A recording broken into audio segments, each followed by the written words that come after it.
So continue. We have time for one more? We'll stop, yeah? Okay, one more. Okay, the last thing we stop.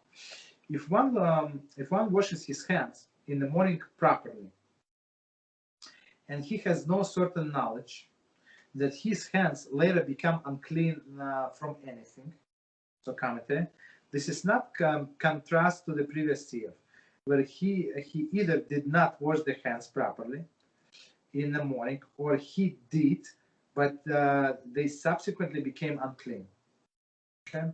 Nevertheless, since in the interim, his attention was diverted from the cleanliness of his hands, even if he spent the time in between studying Torah, it is also considered as diversion of attention from the state of his hands. So he must also wash with water for the purposes of praying.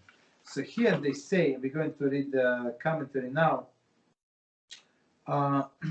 So if, as in an example that I gave, so if you're at home and you said those blessings in the house, and you just put on your shoes, whatever you put, you went to the bathroom, you wash your hands, so and you just walk to the shoes, so you can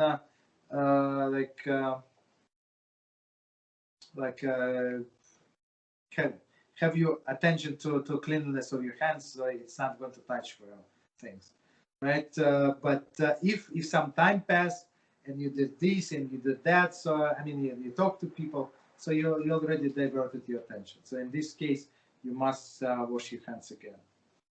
Okay, so Mishnah Berurah 92:23.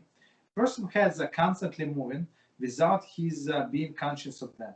Therefore, if he was not paying attention to them, they might have touched unclean parts of the body without his knowledge. I mean, he just automatically, that's what we do. Okay.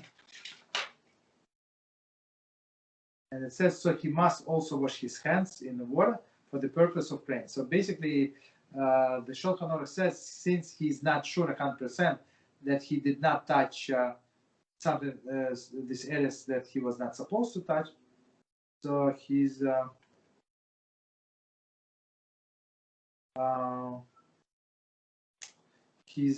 has to wash the hands. Commentary.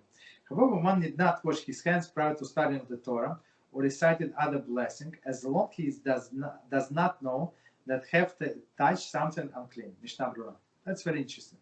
So if he washed his hand and he does not know for sure that he touched something unclean, so it is a little more lenient with the study of the Torah, so he does not have to wash his hands again.